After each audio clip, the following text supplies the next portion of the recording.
I bought a jet ski to enjoy my own private lake until the HOA president called the cops claiming I was stealing community resources. What followed? Sirens, noise charts, binoculars pointed at my backyard, and a deputy laughing at her evidence. This woman didn't just cross property lines, she declared war. And what she didn't know, I had a 1987 deed, a Texas law library, and zero patience for bullies. Ever had a neighbor who treats your lawn like their HOA kingdom? What would you do if they called cops on your barbecue? Moving to my grandfather's ranch was supposed to be the start of a simpler life. After 10 years of coding software in a cramped downtown apartment, inheriting 180 acres of Texas countryside felt like winning the lottery. The old farmhouse needed work, sure, but the real prize was the lake right in the middle of the property. My grandfather had enjoyed his coffee beside it since 1987. The HOA neighborhood that bordered my property was built sometime after 2010, long after Grandpa had already been enjoying his morning coffee by this very lake. I spent my first week walking the property lines, checking fences, and getting familiar with what was now mine. The deed was clear, 180 acres, including the lake. That lake, sparkling in the afternoon sun, told me exactly how I'd spend my weekends. I drove into town that Friday and bought a jet ski. When I told the clerk I had my own lake, he was impressed. Honestly, so was I. Saturday morning came, and I was out there at sunrise, skimming across the water for the first time. For the first time in 10 years of city life? Real freedom. Wind tearing at my shirt, water spraying my face. This lake was my grandfather's legacy. And watching from shore? A woman already taking notes. She was probably in her late 30s, with shoulder-length brown hair and a cardigan that had seen better days. She waved at me with what looked like a friendly smile, so I shut off the engine and walked over to say hello. "Beautiful lake you've got there," she said, extending her hand. "I'm Victoria Knight, president of the Meadowbrook Heights Homeowners Association. I live just over there." She pointed to a house about 200 yards away, clearly within the HOA development. "I wanted to come over and introduce myself, welcome you to the neighborhood," she continued. "We have some community guidelines about noise levels, especially on weekends. I'm sure you understand how sound carries across water. We like to keep things peaceful for all our residents." I felt my jaw tighten slightly but kept my voice friendly. "I appreciate you stopping by, Mrs. Knight," I replied, "but this is private ranch property. I'm not part of your HOA." Victoria's smile faltered for just a moment before snapping back into place. "Oh, I know that," she said quickly. "But we're all neighbors here, right? We should all be considerate of each other." I pulled the folded property deed from my back pocket and showed it to her. "This lake has been in my family since 1987, I explained. Long before your neighborhood was even planned. I understand you want quiet, but I have every right to use my own property." She glanced at the deed, and I saw something flicker across her face, frustration, maybe even anger. Of course," she said, backing away slightly. "I just thought you might want to be a good neighbor." With that, she turned and walked back toward the HOA development, leaving me standing there with an uneasy feeling in my stomach. But what I didn't know yet was that her friendly neighbor act was just the beginning. What would she do next? I went to bed thinking I'd won. But at sunrise, she'd weaponized the mailbox. And page 1 of her official notice proved this was just her opening salvo. The envelope bore the official letterhead of the Meadowbrook Heights Homeowners Association. Inside was a 3-page letter in Victoria's precise handwriting, accusing me of excessive noise pollution and demanding I stop all motorized activity. It was signed with her own mock seal, as if she ran a real government. I decided I needed to talk to someone who'd been in the area longer than I had, someone who might know what I was dealing with. My nearest neighbor outside the HOA was Olivia Harrington, a friendly woman in her 50s who lived in an old farmhouse about half a mile down the road. Olivia had been in the area for over 20 years and had watched the HOA development go up from nothing. When I showed her Victoria's letter, she let out a long sigh and shook her head. "Oh, honey, "You're not the first person Victoria's gone after," she said, pouring us both some iced tea. "She's made life miserable for at least 4 families that I know of. People have moved away because she kept calling the police about dogs barking in the middle of the afternoon. Other families had to put up tall fences because she complained that their children's playground was an eyesore visible from her kitchen window." Olivia explained that Victoria had become HOA president about 2 years ago after somehow convincing the previous president to step down. "She's gotten worse since her divorce," Olivia continued. "Lost her job at the bank for some kind of conflict with her coworkers. Now being HOA president is basically her full-time job. She treats it like she's running a small country." The more Olivia talked, the clearer the picture became. Victoria Knight wasn't just a concerned neighbor. She was someone who needed to control everything around her, and my private lake was apparently her next target. "The thing is," Olivia added, "she's smart about it. She knows just enough about local ordinances and legal procedures to make people's lives difficult, even when she doesn't actually have any authority." I drove home that evening with a much better understanding of what I was up against. This wasn't going to be resolved with a simple conversation or by showing Victoria my property deed again. She was going to escalate the situation until one of us backed down, and I had no intention of giving up my rights to my own land. While Victoria applauded, I dug into Texas law. What I found: she'd picked a fight with the wrong rancher, because buried in century-old statutes, a loophole that would make her binoculars shake. Tuesday evening, I decided to take the jet ski out for another ride, partly because I enjoyed it and partly because I wasn't going to be intimidated by Victoria's threats. As I pulled away from shore, I noticed her standing in her backyard with what looked like a notepad, timing my activities and possibly measuring noise levels with some kind of device. The woman was actually documenting my use of my own property like she was building a legal case. I gave her a friendly wave as I passed by her section of the shoreline, and she responded by furiously scribbling in her notepad. This was getting ridiculous, but I had to admit there was something almost comical about the whole situation. When I got back to the house that night, I found a voicemail from someone at the county office. Victoria had apparently called them to report repeated violations of community noise standards at my address. The county employee was polite but seemed confused, asking me to call back to clarify the situation regarding the alleged violations. I realized that Victoria was already escalating beyond angry letters. She was bringing in government agencies. As I was getting ready for bed, I made a decision. If Mrs. Knight wanted to play hardball, I was going to find out everything I could about her and her track record as a neighbor. I was done being reactive. It was time to go on offense. The next morning, I called the county office back and explained the situation. "Sir, if this is a private lake on private property, we don't actually have jurisdiction over recreational noise," the clerk explained, "unless you're violating specific decibel limits during restricted nighttime hours. There's really nothing we can regulate." She asked for my property information to close the complaint, and I could hear her typing as I gave her the details. "Mr. Walker, this is the third noise complaint we've received about your address this month," she said. "Are you sure this isn't some kind of neighbor dispute?"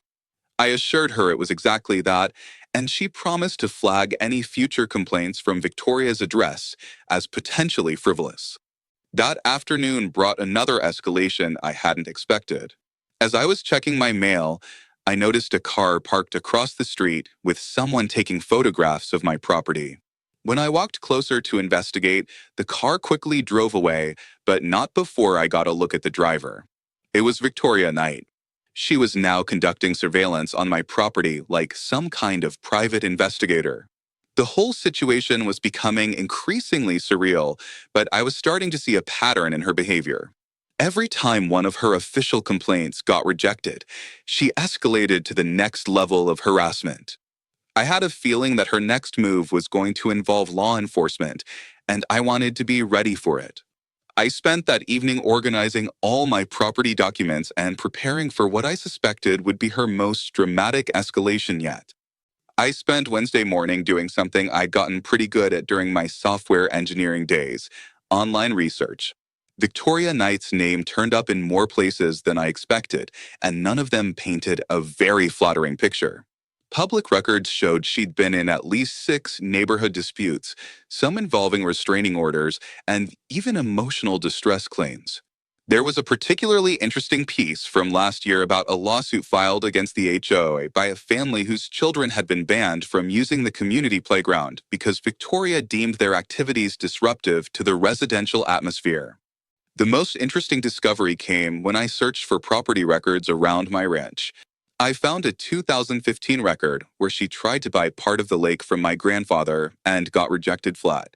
The rejection letter was still in the public records, stating that Mr. Walker had no intention of selling any portion of his family ranch, particularly the lake property.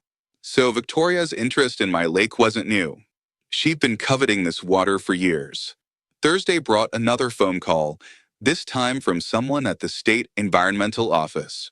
Victoria had filed a complaint about potential water contamination from unauthorized motorized vehicles in a natural water body.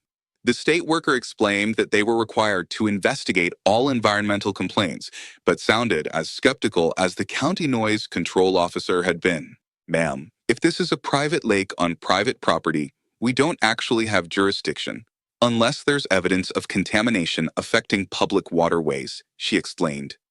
I provided her with my property information and deed number, and she promised to close the complaint once she verified the lake's private status. After lunch, I decided to pay Olivia another visit to see what else she might know about Victoria's history in the area. Victoria moved here about 6 years ago with her ex-husband, Olivia explained. Right from the start, she was obsessed with that lake of yours. She used to walk her property line every morning, staring across at the water like she was planning something. Olivia mentioned that Victoria had lost her job at the local bank due to conflicts with customers and coworkers. Her ex-husband said living with her felt like surveillance. She wanted to control everything. The picture that emerged was of a woman who'd lost control of her marriage, her job, and most of her personal relationships, and who was now using her HOA position to control whatever she could. Friday evening, as I was preparing for another peaceful weekend by the lake, my phone rang. It was an unfamiliar number with a local area code. "Mr. Walker," said an authoritative voice. "This is Deputy Nathaniel Gray with the County Sheriff's Department. We've received multiple reports of illegal activity at your property, and we need to schedule a time to investigate these allegations." My stomach dropped. Victoria had escalated to calling the actual police. "What kind of illegal activity?" I asked, trying to keep my voice calm. "The reports mention unauthorized use of community water resources and possible environmental violations," Deputy Gray replied. "We'll need to see documentation of your property ownership and inspect the alleged violation. Would you be available tomorrow morning for us to verify the property boundaries and resolve this matter?" I agreed to meet with him at 10 a.m. Saturday, and he advised me to have all my property documents ready for inspection. After hanging up, I realized that Victoria had just made a serious mistake. Filing false police reports was actually a crime, and she'd just created an official record of her harassment. As I was thinking about the best way to handle tomorrow's police visit, I noticed Victoria standing at her fence line with what appeared to be a camera, taking pictures of my property. The woman was documenting everything, building what she probably thought was a case against me, but what she was actually doing was creating evidence of her own obsessive harassment behavior. I decided to return the favor and pulled out my phone to take a few pictures of her surveillance activity. If she wanted to play the documentation game, I was going to make sure I had my own evidence of her behavior. As I watched her scurry back to her house, when she realized I was photographing her, I couldn't help but smile. Tomorrow's police visit was going to be very interesting, and I had a feeling Victoria Knight was about to learn a valuable lesson about the difference between HOA authority and actual legal authority. The evening before the police visit, I sat on my porch looking out at the lake and thinking about how much my life had changed since moving to the ranch. What was supposed to be a peaceful retreat from city life had turned into a battle for my basic property rights. But as I watched the sunset reflect off the water that had belonged to my family for decades, I felt a renewed sense of determination. Victoria Knight might have experience intimidating her neighbors, but she'd picked the wrong person to mess with this time. I had the law on my side, the documentation to prove it, and the patience to see this through to the end. Tomorrow was going to be the beginning of the end of Victoria's harassment campaign, though neither of us knew just how dramatically it was all going to unfold. Saturday morning arrived with perfect weather and a perfect opportunity to settle this dispute once and for all. I gathered my deed, registration, and copies of her letters, everything ready for Deputy Gray. At 9:45 a.m., I was sitting on my front porch with a cup of coffee and my documentation folder, waiting for Deputy Gray to arrive. I could see Victoria standing at her kitchen window, obviously watching for the police cars to show up. She'd probably been awake since dawn, preparing her own presentation for the officers. At exactly 10 a.m., I heard the crunch of gravel as a patrol car made its way down my driveway. Deputy Nathaniel Gray emerged from the vehicle, and Victoria appeared at her property line almost immediately, carrying what looked like a thick folder of her own. Deputy Gray looked like he'd seen plenty of neighbor disputes before. This was just another Saturday morning call to him. "Mr. Walker," Deputy Gray began, "I'm here to investigate reports of unauthorized water vehicle use and possible environmental violations. Can you show me the area in question and provide documentation of your ownership?" I stood up and gestured toward the lake, which was clearly visible from where we were standing. "Deputy, this is my private lake on my private ranch. I have every right to use it however I want, as long as I'm not violating any environmental regulations or safety laws." While Deputy Gray was reviewing my documents, Victoria approached us with her own folder and what appeared to be a prepared speech. "Officer, thank you for coming," she said in her most authoritative voice. She launched into a speech about shared resources and community standards, handing Deputy Gray a stack of papers that included photographs, what looked like noise level measurements, and several pages of typed complaints. The deputy looked back and forth between the lake and Victoria's house, and I could see him doing mental calculations about property lines and distances. Deputy Gray spent several minutes reviewing both sets of documents, while Victoria continued her presentation about community standards and property values. When he finally looked up, he was holding my property deed and had a slightly puzzled expression on his face. "Mrs. Knight," he said carefully, "according to this documentation, the lake is located entirely on Mr. Walker's private property. The deed shows clear ownership dating back to 1987, which predates your HOA development by more than 20 years." Victoria's confident expression faltered for just a moment before she recovered. "Well, that may be what the paperwork says," she replied, "but we have community agreements about water usage and noise levels that affect everyone in the area." Deputy Gray spoke up with a hint of amusement in his voice. "Ma'am, with all due respect, community agreements don't override private property rights. If Mr. Walker owns this lake, he can pretty much do whatever he wants with it, as long as he's not breaking any environmental laws or safety regulations." He turned to me and asked, "Do you have any motor vehicle registration for your watercraft?" I pulled out my jet ski registration and insurance documents, which were all completely current and legal. "Everything checks out," Deputy Gray said. "This is private property. The watercraft is properly registered, and there don't appear to be any actual violations here." Victoria wasn't ready to give up yet. "But surely there are noise ordinances that apply to everyone," she insisted. "The sound from that machine carries across the entire neighborhood.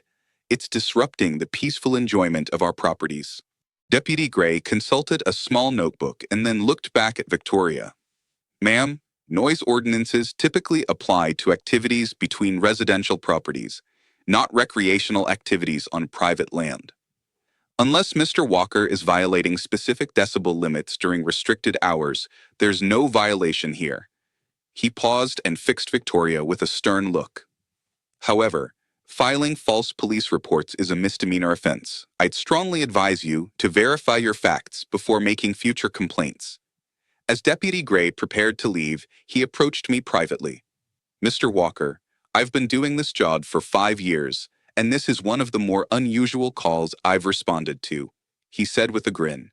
I've never had someone call the police to report illegal activity on someone else's private property.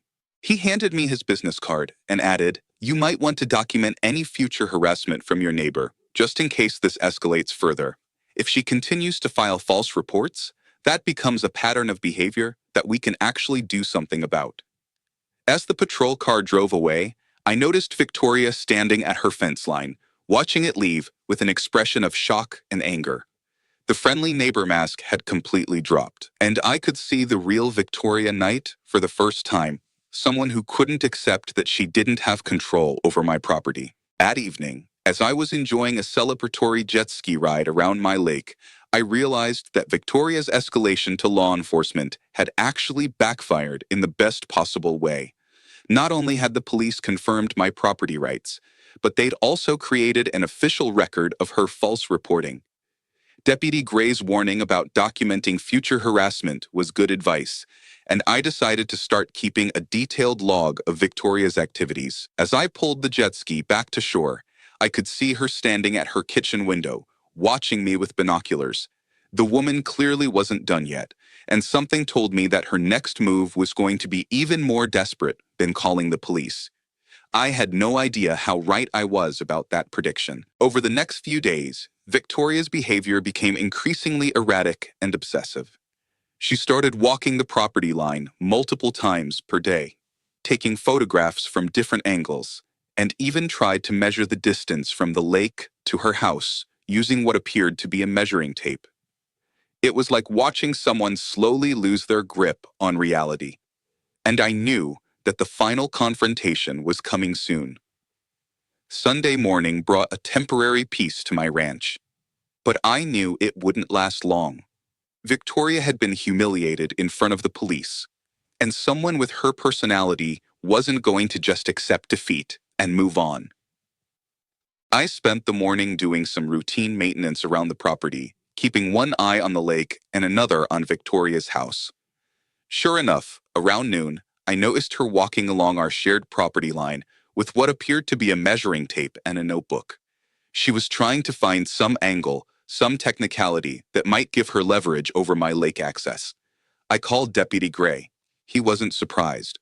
Another call from Victoria? He sighed. Mr. Walker, I'm not surprised to hear from you, Deputy Gray said when he answered. Mrs. Knight called our dispatch again last night, claiming you were operating your jet ski after dark in violation of some made-up ordinance. The dispatcher told her we wouldn't respond unless she had evidence of an actual crime being committed. He paused, and I could hear paper shuffling in the background. Between you and me, we've had more calls from Mrs. Knight in the past month than we usually get from that entire neighborhood in a year. She's becoming what we call a frequent flyer, and not in a good way. Deputy Gray's tone was friendly but professional, and I got the impression that he was genuinely trying to help me navigate this situation. Monday brought another escalation in Victoria's campaign against my lake activities. This time, she'd apparently contacted someone at the State Environmental Protection Office, claiming that my jet ski was causing erosion and habitat destruction in a sensitive wetland area. The state inspector who called me sounded tired and slightly annoyed, like he'd dealt with similar nuisance complaints before. Sir, we're required to investigate all environmental reports, he explained. But based on the property information you've provided, this appears to be a private lake on private land with no connection to public waterways. Unless you're dumping chemicals or causing downstream contamination, there's really nothing for us to regulate here. Tuesday morning brought a visit from the state environmental inspector. He checked water quality, erosion, and my jet ski. His verdict? One of the cleanest lakes I've seen. When I told him about Victoria's campaign of harassment, he shook his head sympathetically. We get about 50 false environmental reports a year from people trying to use our agency to settle personal disputes. It's a waste of taxpayer resources, and frankly, It's annoying as hell. Wednesday evening brought the most surreal development yet.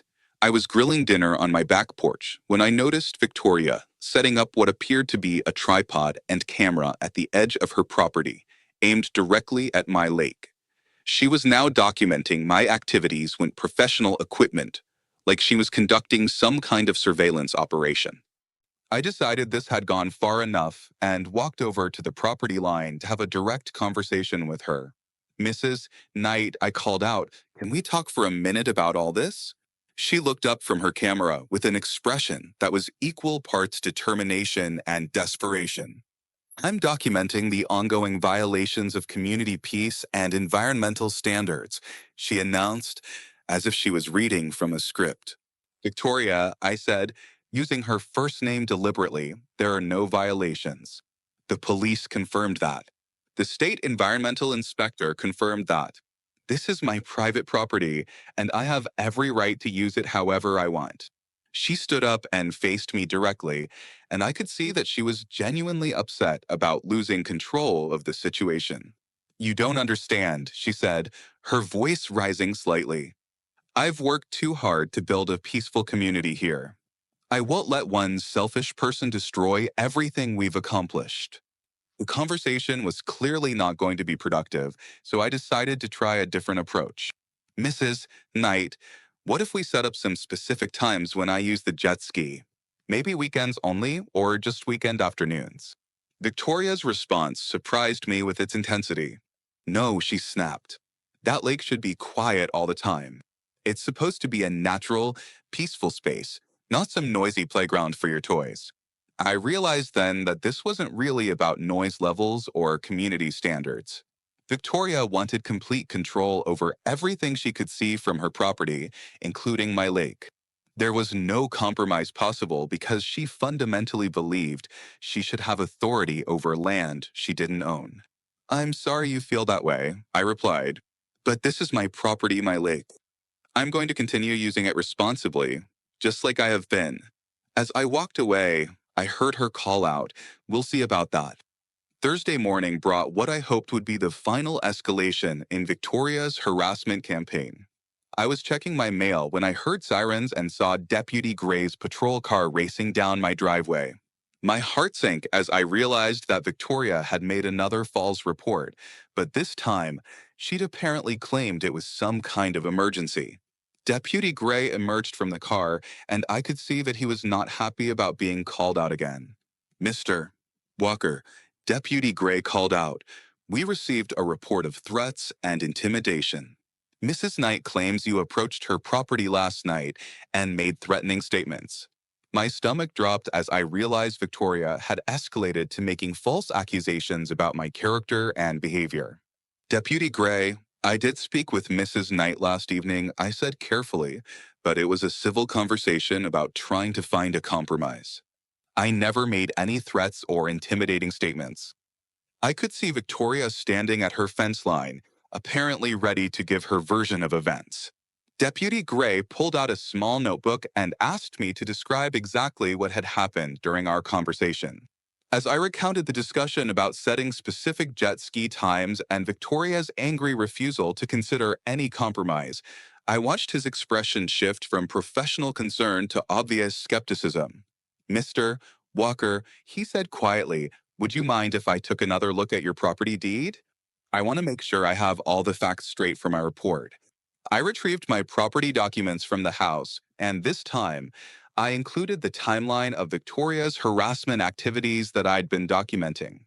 Deputy Gray spent several minutes reviewing everything while Victoria waited anxiously at her property line. When he finished reading, Deputy Gray looked up at me with an expression that was part amusement and part disbelief. "Mr. Walker, let me make sure I understand this correctly," he said. "Mrs. Knight has been filing complaints about your use of a lake that's entirely on your private property that you've owned since before her neighborhood even existed?" I nodded, and he continued. "And now she's claiming you threatened her when you tried to offer a compromise about when you'd use your own lake?" The absurdity of the situation seemed to be dawning on him in real time. After reviewing all the evidence, Deputy Gray returned to give me his conclusion. "Mr. Walker, based on my investigation, there's no evidence that any threats were made, and frankly, Mrs. Knight's story doesn't make much sense given the property ownership situation, he said.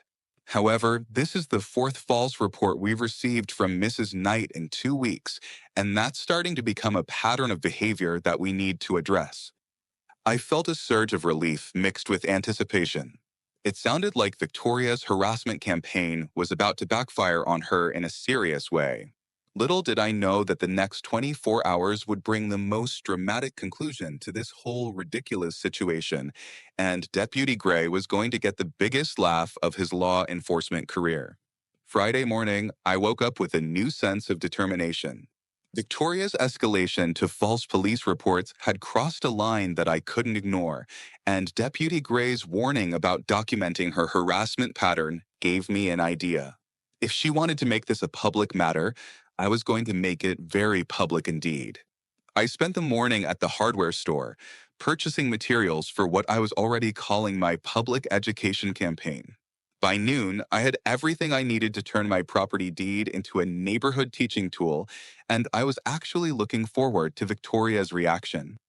I made a massive sign, Private Ranch Lake, HOA Free Zone. Below it, a timeline of Victoria's antics. I mounted it on a sturdy post right at my property line where anyone driving past could see it clearly.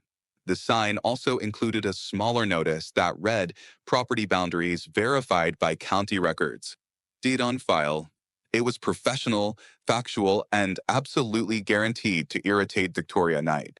As I was installing the sign, I noticed her watching from her kitchen window, and I gave her a friendly wave. When I saw her binoculars come out, I couldn't help but smile.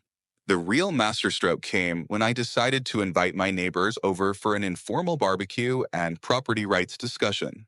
I put flyers in mailboxes throughout the area, including homes in Victoria's HOA development, inviting everyone to learn about local property history and enjoy some good food.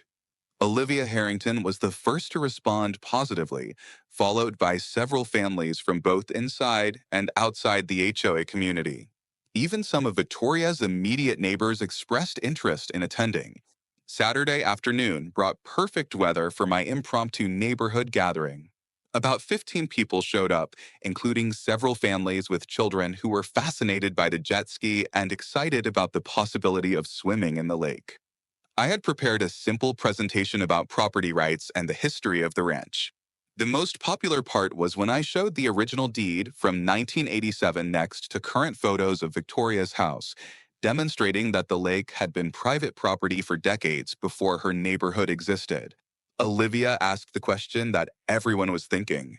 So Mrs. Knight has been filing false complaints about activities on your private property? When I confirmed this and showed them the timeline of her harassment, the reaction was immediate and unanimous. These people had been living under Victoria's authoritarian HOA leadership for years, and many of them had their own stories about her unreasonable demands and controlling behavior. Ever had a neighbor who treats your lawn like their HOA kingdom? What would you do if they called cops on your barbecue? She tried to fine us for having the wrong color mailbox, said one neighbor. She demanded we remove our children's playset because it was visible from her kitchen window, added another. The community was ready for Victoria Knight to face some consequences.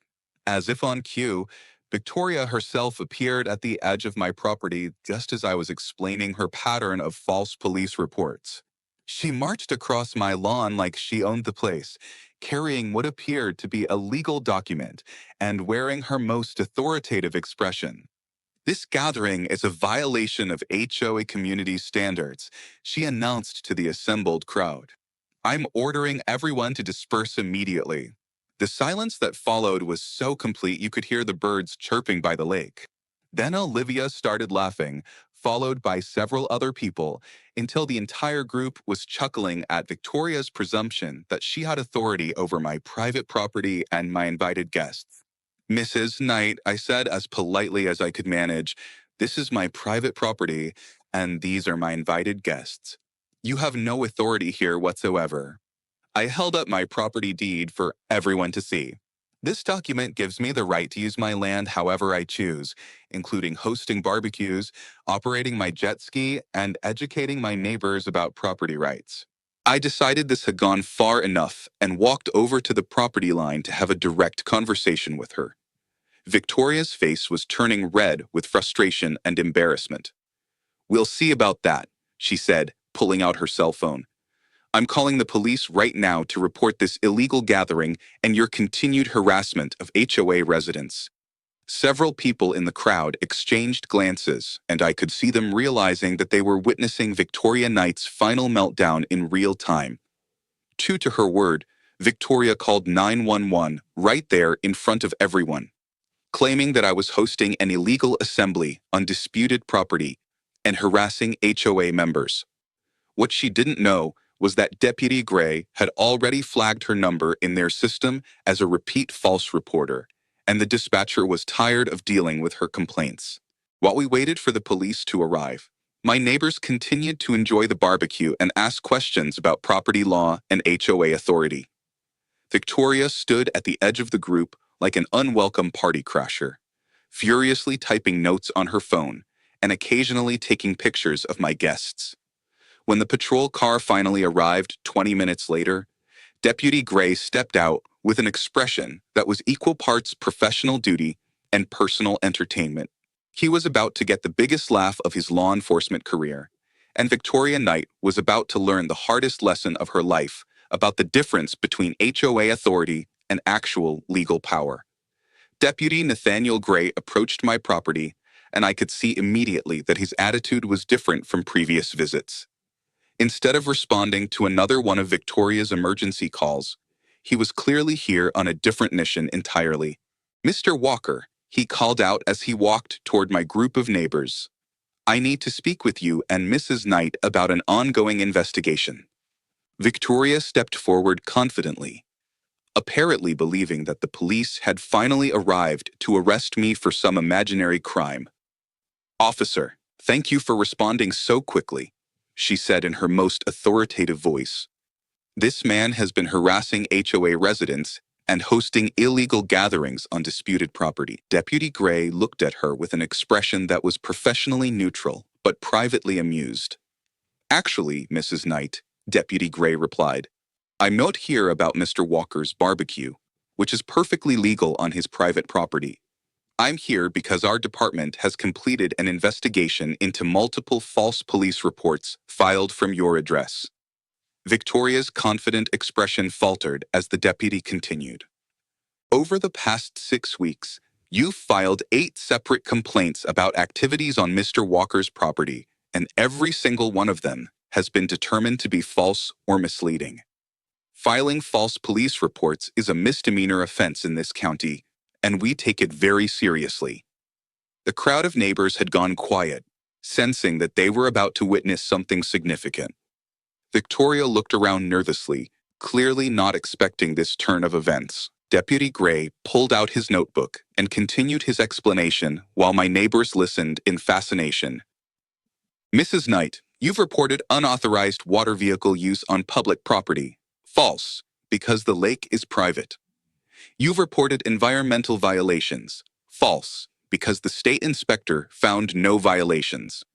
You've reported noise ordinance violations. False, because private property recreational activities don't violate our noise ordinances.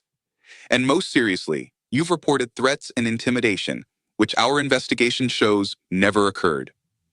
With each item he listed, Victoria seemed to shrink a little more, and several of her own HOA neighbors were shaking their heads in disbelief at the scope of her false reporting. But more importantly, Deputy Gray continued, "I need to see that property deed one more time for our official report, because Mrs. Knight's complaints keep mentioning community property and public water features." I handed him my deed folder, which now included all the additional documentation I'd gathered over the past few weeks. As he opened the folder and began reading the property description aloud, I could see his shoulders starting to shake with suppressed laughter. "You filed reports about a private lake that's been in his family since 1987?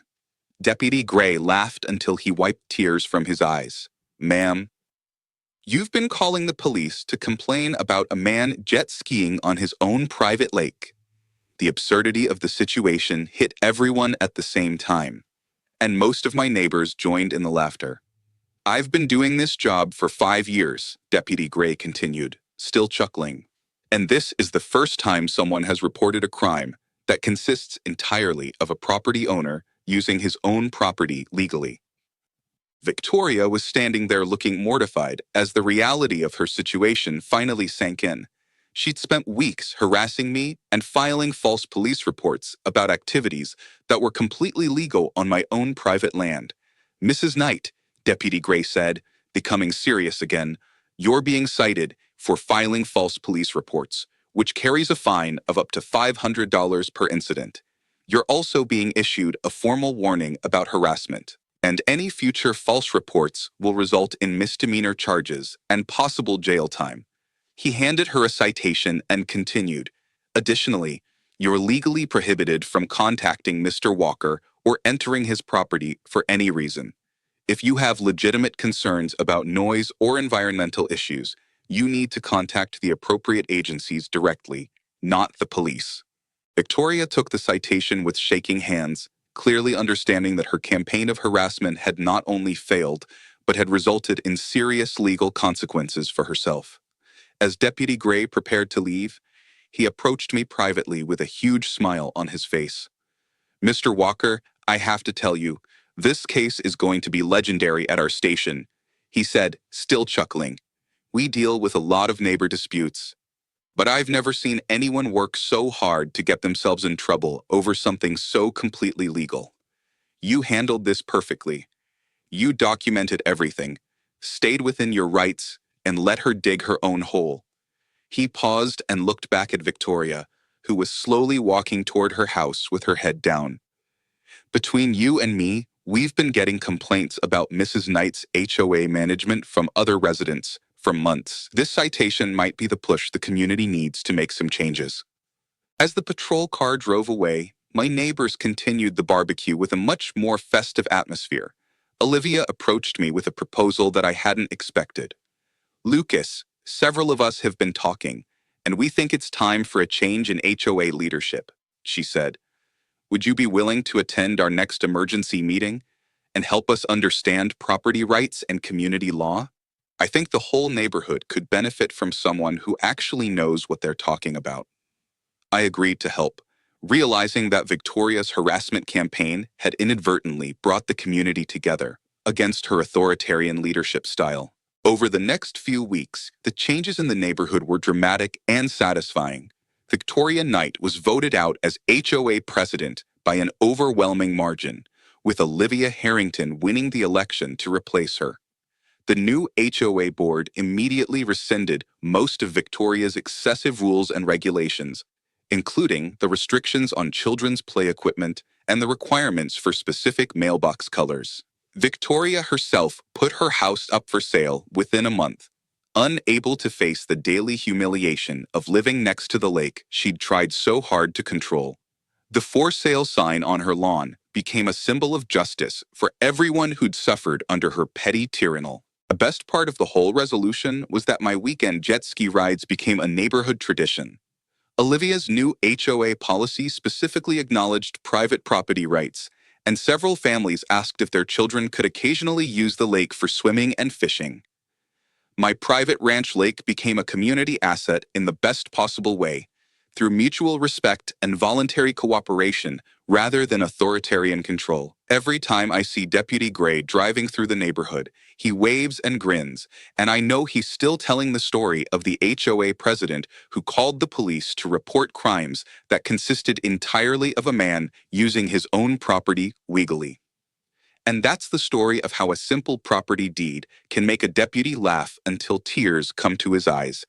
How an HOA president learned an expensive lesson about property boundaries. And why sometimes the best way to deal with a bully is to let them defeat themselves through their own unreasonable behavior. Now, when I ride that jet ski, I wave at her for sale sign. Because some battles aren't won with lawsuits. They're won with a 1987 deed and a deputy who couldn't stop laughing. The lake is still as beautiful as ever. The jet ski still runs perfectly. And the private ranch lake sign has become a beloved neighborhood landmark. A reminder that sometimes the best way to deal with a bully is to let them defeat themselves. From all of us here at HOA Unfiltered, thank you for watching. Smash that like button, drop a comment, and join us again for more unbelievable stories.